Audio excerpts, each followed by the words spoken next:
Thank you, Christina.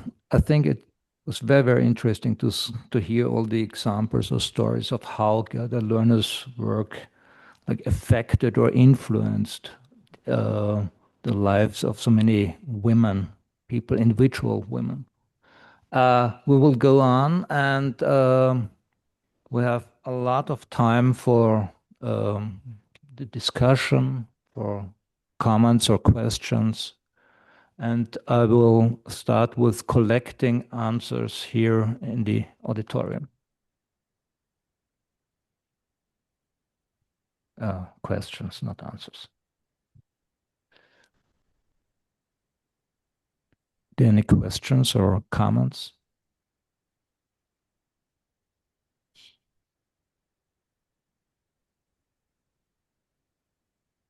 Yeah, please.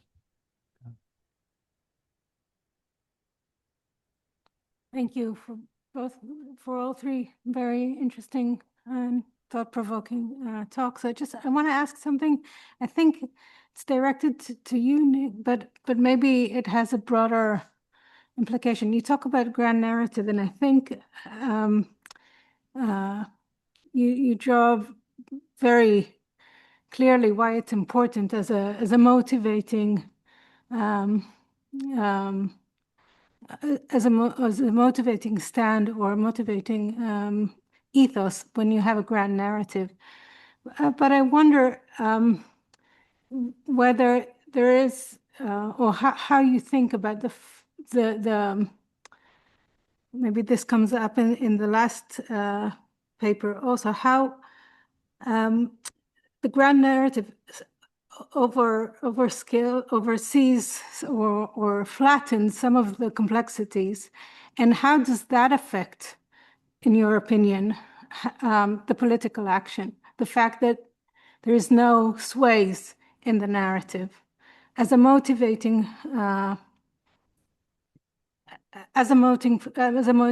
force. The fact that the narrative is grand or is one directional. What are the costs of that? Not to the historical contextualization, professional work, but to the political activism. And the problem here is that Dion cannot discuss. Well, I mean, Nick's work, but I can offer. I mean, my thoughts. I mean, the grand narrative.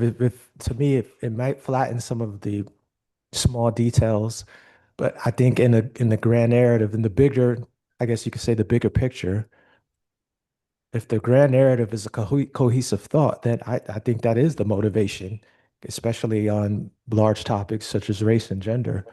I mean, because I think if you get down into the very personal details, I think it can also almost be a distraction sometimes, but between like the real goal, because I see that a lot in my country, just interpersonal arguments, and sometimes it distrays from what we're mainly trying to accomplish. But like I said, I'm not Nick. That's just my personal thought on it. kind of yeah. Sorry. So maybe I'll rephrase it, and maybe you can both answer, because I think there is what you're saying about a grand narrative as something that as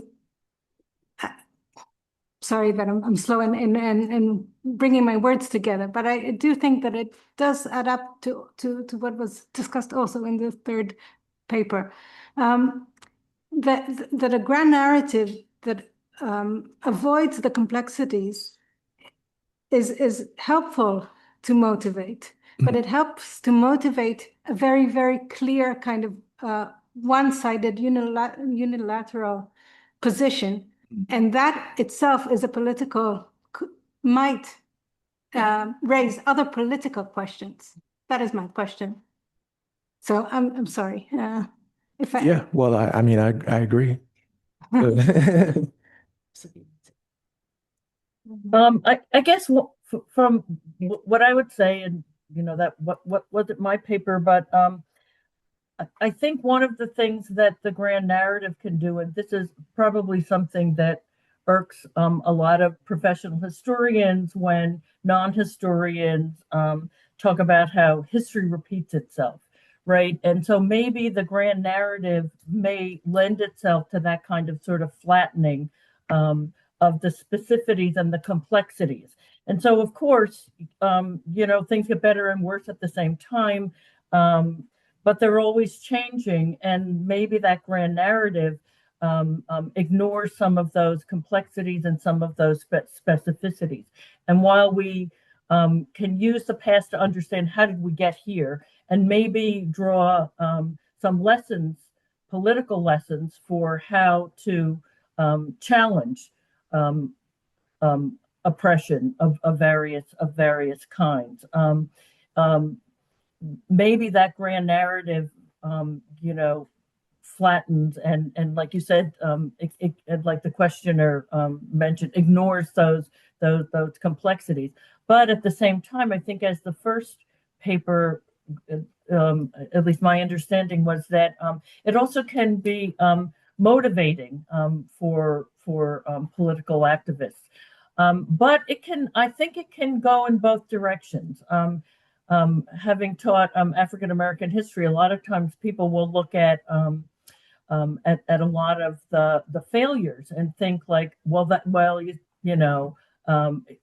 it's all the same. We're still dealing with white supremacy, and we're still dealing with economic exploitation and with misogyny. And so, what's changed? So maybe the grand narrative contributes to some of those mindsets and ignores some of the contradictions in that, especially when looking at African American history. Yes, a story of violence and oppression and women's history, right? And also resistance and survival, and sometimes triumph, right? So both failure and triumph. And maybe the grand narrative flattens some of that. And like the questioner said, ignores some of the specificities and complexities of the particular historical event or period. Okay. I'm actually pretty glad that Dion agreed to reading Nick's paper, because I think it spoke very well together with Christina's paper. I'm kind of curious, Christina, did you know John Hope Franklin as well? Did you know both of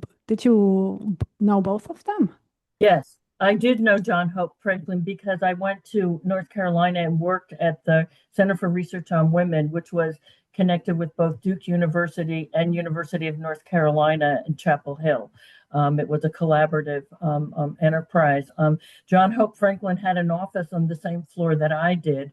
So I didn't know him well, but we would say hello and I would chat with him a bit. He was retired at the time, with an emeritus professor. So I didn't have the luxury, like I did with Gerda, of having been taught and mentored by him. But I did know him, and something that people might not know: John Hope Franklin and Gerda Lerner also shared a passion for orchids. Apparently, he grew beautiful orchids in Durham, North Carolina. And they shared, as well as their sort of political and historical interests, also a deep love and passion for orchids, just to add another personal note. Yeah, thank you. I think what's particularly interesting in your paper is that you show that Black women in white America is also in some way a popular history, and it reached a much larger audience than just a purely academic audience, and that connects us very well with the observations that Nick's paper makes. Nick is not here, but and also I would like to thank you, Christina, for pointing me to that story about Joan Little. I did not know that, so I think it's amazing as a story. I did know, however, the controversy that happened when Gerda Lerner wrote the book, and I also have written about it in an article. And it also, I think, these controversy, who can write whose history, also impacted her work that she did after that. So I think it provides an additional background for why she decided to focus on what Nick calls the origin story. So she gets called out that she should not write about Black women's history. And what she does next is, okay, then I'm gonna go to the bottom of all of it. So I'm gonna investigate how dominance came about in history, more or less. So that's at least one possibility to interpret it.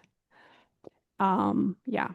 And if Nick was here, I would say to him that I would also maybe a little bit push back against some of his interpretations, because I really think it's not right to say that Gerda Lerner's book is mainly about gender. You should not overestimate the patriarchy book. The patriarchy book is one piece of her work, and it's an important part, but it's not all, obviously.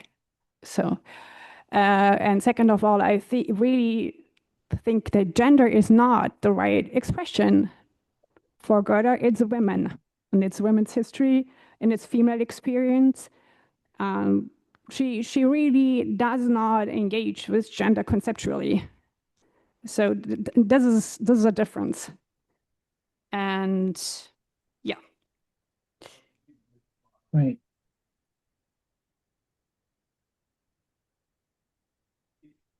Oh, yeah. But what he did get nicely was John Hope Franklin as the consensus builder versus Gerda Lerner as the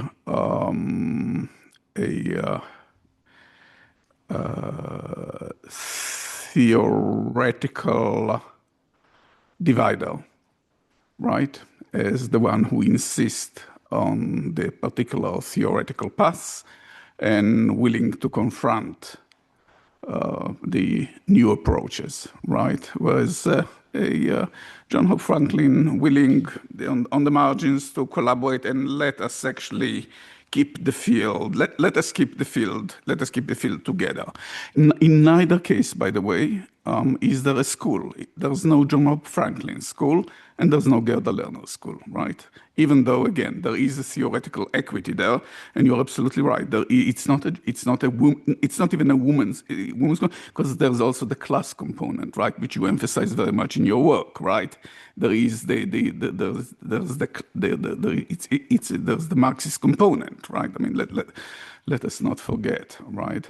But there is the complete rejection of the approaches that you are bringing right now of the next generation of the next generation. Whereas John Hope Franklin, much more, you keep the margins much more open. So that's I think what the paper that Nick presented. I mean, made very clear here, nicely for us that the two different historiographical style, the two very different academic styles.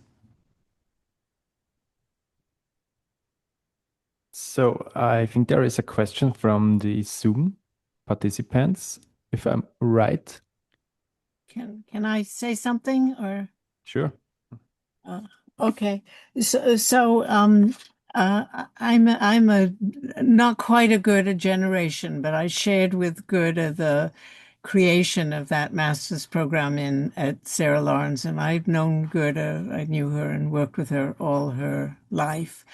And I just want to add from the perspective of a historian, but also of someone who was a good friend of Gerda's, it's an idiosyncratic perspective. I loved both of the papers, Christina Green's and the John Hope Franklin comparison. But I do want to say that I think Gerda would would she would shrivel if she heard that you were being called a theoretical person. She didn't imagine herself as a theoretician at all. She imagined herself as an empiricist, basically. Her job was to find data and material to demonstrate how women had participated in history. So I was actually one of the people in the early mid 70s when we began to talk about gender. And Gerda responded angrily and said, no, no, no, we're doing women's history. We're not going to move into gender because moving into gender means that we will soon be effaced by men and masculinity. They will simply take over. And judging about with what's happening now, she wasn't entirely wrong. So I just wanted to say that I thought Gerda believed that her own strength was the strength of discovering what she imagined was the truth about patriarchy, was the truth about how women had functioned and not functioned sometimes and resisted in society, and that could and should be documented the way that ordinary history was documented. And that's perhaps why by the late 1980s, early 1990s, she was very much admired and beloved by the public in general. The books were much more widely read and widely commented on by non-academics than they were by academics. Anthropologists condemned the creation of patriarchy and the creation of women's consciousness. And historians, even historians of women like me, we acknowledged, as Christina has done, Gerda's mentorship, and we acknowledged what she had done to change the field and the profession, but we didn't pay very much attention to the content of what she had written. It was, her days were past by then, and we were all into intersectionality and gender and post-gender and so on. So I wanted to say of Gerda that, part of what was special about her was that she clung to what she knew and what she could do best, which is the work of just, finding out what had actually happened, doing the research and presenting it. She loved the fact that her writing was clear and that one of her books, The Grimke Sisters, in fact, was selected by Texas for study in a literature course, not in a history course. But there was always the kind of dichotomy between that and the perceptions among the historical community about Gerda. Perhaps, Christina, you want to chip in on that? Thanks. Yeah, I wonder if we defined theoretical contributions more broadly, and one of Gerda's contributions was that the experience of women, that, as you rightly say, Alice, uncovering the history of women. You remember the 1970s. Oh, it's more than just add women and stir, right? That it changes that history fundamentally, right? And so I might, suggest that in itself is a kind of theoretical contribution to understanding history, right? Especially in the sort of popular arena, right? That the picture of American history, for example, looks quite different if you pay attention and center women's experiences, as well as the sort of, as you rightly point out, the sort of theoretical frameworks that were so important around intersectionality, et cetera. Yeah. No, I think that that's quite right. We're using theory in a relatively narrow way.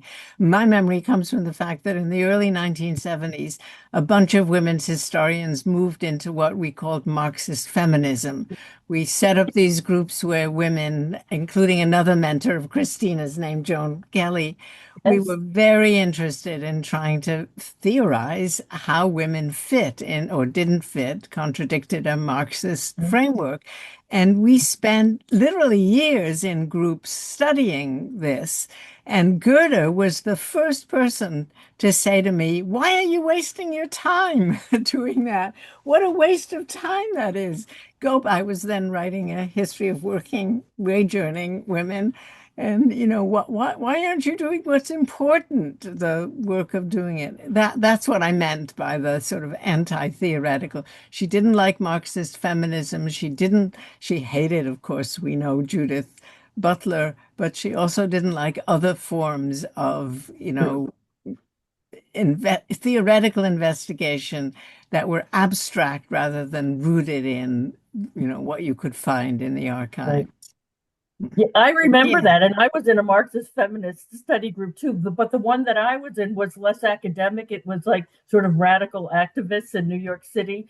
And Gerda was you're right, she was so dismissive of Right. Marxist feminism. And I was, having taken Joan Kelly's, I was like totally fired up about all of this. Right. But what's interesting is that even though she was so dismissive of this, she directed me. She knew what my interests were. And she Yeah. suggested an MA topic for me, which was to write about Kate Richards O'Hare, the socialist Right. running mate of Eugene Debs, right? And Right. she knew that Kate Richards O'Hare, who had been imprisoned for giving an anti-war speech and convicted under the Espionage Act during World War I, Gerda knew that her letters were at the New York Public Library. So even though I remember that house, she really was so contemptuous of Marxism and feminism. Right. She understood, okay, this young person is interested in that, so it wasn't exactly, but then I had to explore the woman question and all of that stuff, the communist writings Right. on women, etc. So Gerda was interesting, in that. Absolutely. And in retrospect, I thought that's interesting, given how dismissive you were of that. To be fair, she was also dismissive of psychoanalysis and feminism, which was another of the fields in that period. Yes. We had another good friend, Elizabeth Minnick, and Yes. they were all part of a feminist psychoanalytic group. And even though Gerda was part of it for a while, she didn't think it had anything to teach us as historians. That's Right. the thing. It wasn't that there was anything wrong with doing it. It just wasn't useful for making the bold statement. And I think that's the key here, is that she really did believe that if you couldn't make a bold statement that everyone could understand and read and learn, that you hadn't done your job as a historian. Mhm. Okay. I think there's another comment from the Zoom participants, if I'm right. Can I? Yeah, please. I just want to thank you, Christina and Alice. But Christina, your paper was wonderful, and as an activist in that time period, of course, I I remember the Joan Little case personally, but you really, I think both of you really brought Gerda alive for me. And I didn't meet her until 81. I think it was 1981. I'll talk about it later. But she was so important to me. And the Black Women in White America documentary was absolutely foundational to my work and and to the teaching I did. And the stories you told, Christina, about the impact that had, like with the lawyer in the Joan Little case, is just marvelous. And I I also think it's ironic about the Marxism feminism because Gerda was very much a part of the communist left, and and she knew Marxism. It wasn't like she didn't know Marxism; she knew Marxism very well. was because she knew Marxism that she Right. turned us away. Exactly. She had gone in a different, and then as you say, to document. So anyway, I'm overwhelmed with emotion right now. I'm sitting at Santa Cruz. It's very early in the morning. And I just wanted to thank you. And Vera also, thank you so much.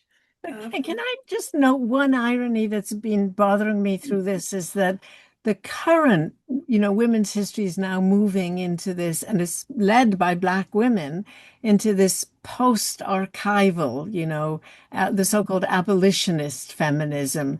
The archives don't tell us enough, or they mislead us, or they're badly constructed, all of which is right. And therefore, Gerda's sort of, the sort of where she started, which is in the archive.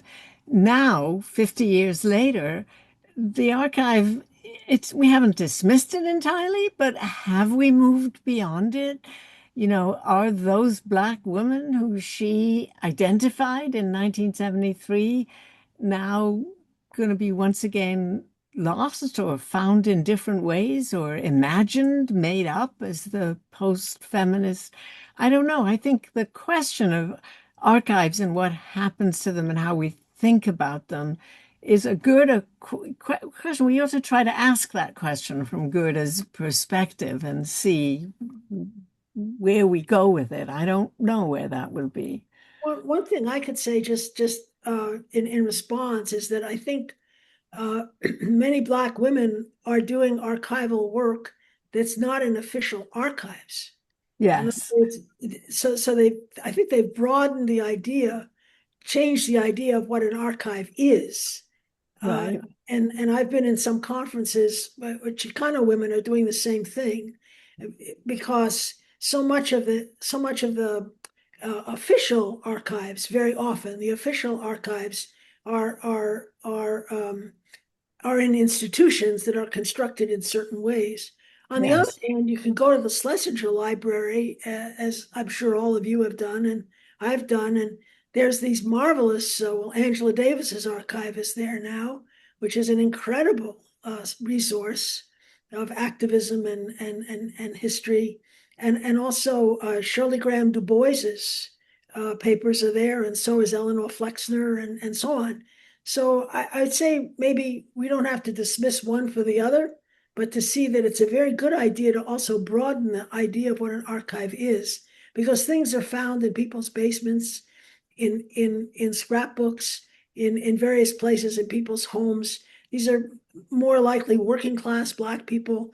The composer Florence Price, Black composer Florence Price, her musical archive, the scores of many of her works were found in someone's attic. And that's surely a brilliant archive, but it was found by accident, but I think that makes some of the point, So I don't think it dismisses Gerda's work, but I think it enhances our idea of what an archive is. Okay. Thank you very, very much. I mean, this is all very, very illuminating, and I could listen to you for another 5 hours, but we have other comments as well or other questions. Thank you. Please.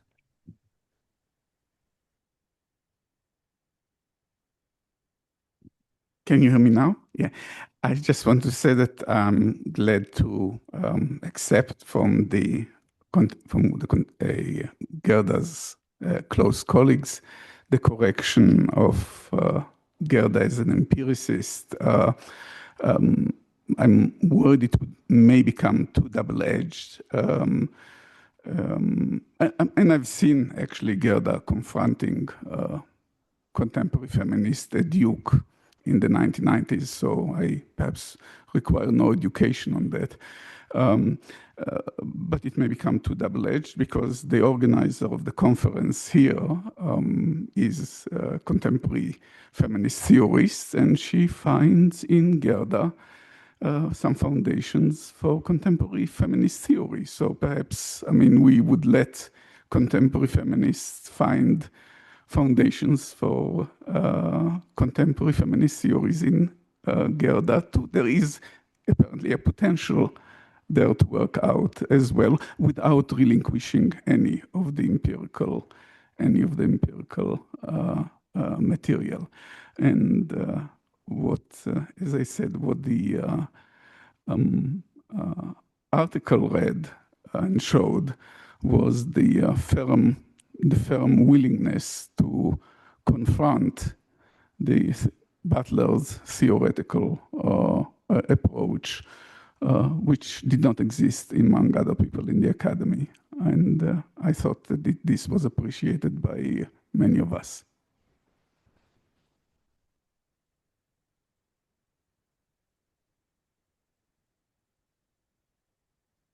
I think this was a question to you, Vera. Oh, there was a question. Because I didn't identify myself as a feminist theorist working with Gerda Lerner as theory. Yeah, but I think what I don't think it's necessarily a contradiction how people defined themselves and what you can get from their readings. So both can be truth at the very same time. And I'm already very curious about tomorrow's session when we then probably will discuss again the creation of patriarchy, how, feminist historians in other parts of the world read this book and how they used it as an inspiration to to make their own claims, foundational claims. So, and I think the very fact that that happened is evidence that you could use Gerda's work for that, and it happened. They used it for that. And yeah, that is one point. Yeah, and I think what I tried to show earlier when I talked about Gerda Lerner's presidential address, The Necessity of History, is to show that she was invested deeply in historical thought. So, and I think that's evident from what she writes, and I push also. I did that also because there's a certain reception who only values Gerda Lerner's popular history work, and that is the only. And honestly, some people told me that they thought of her as a little bit naive. And I think you could not be further from the truth. She was not naive. Maybe we would disagree with some of her claims or her, thoughts, concept of some of the results she ended up with, but she was certainly not naive, and she had read through all of the historical tradition, more or less. So, yeah. And also she herself had a very broad understanding of what theory means. So it was very broad. It was almost like, I would say, like from antiquity. It was basically theory meant science.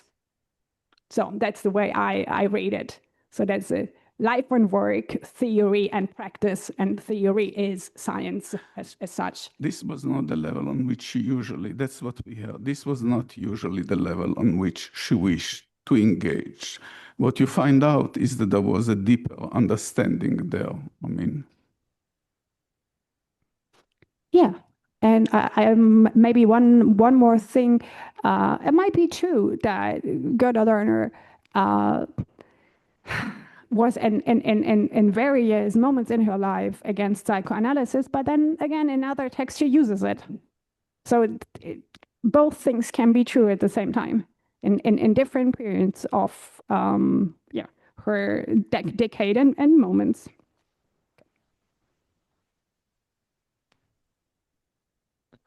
Okay, thank you. Are there any more questions? Maybe online, Marco?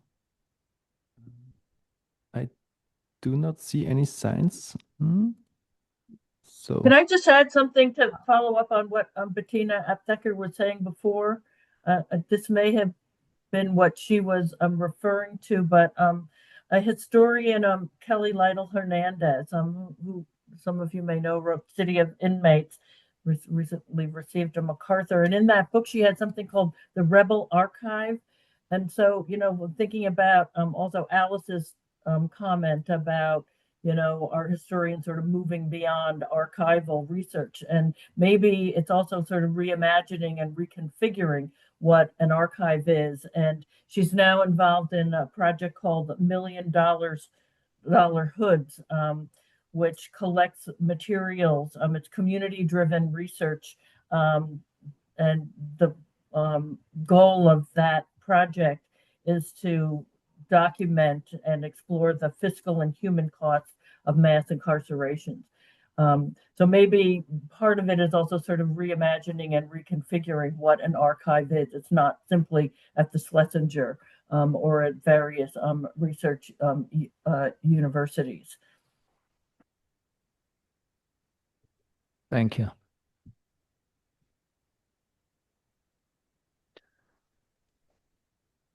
So are there any more questions from the Zoom participants? Last chance.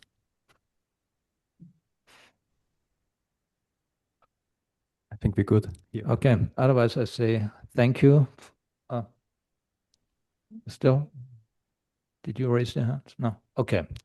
Thank you for attending this panel, this session, and we'll finish for today. And as far as I know, there will be you will be treated to dinner. At least those people who are here. Congrats and thank you.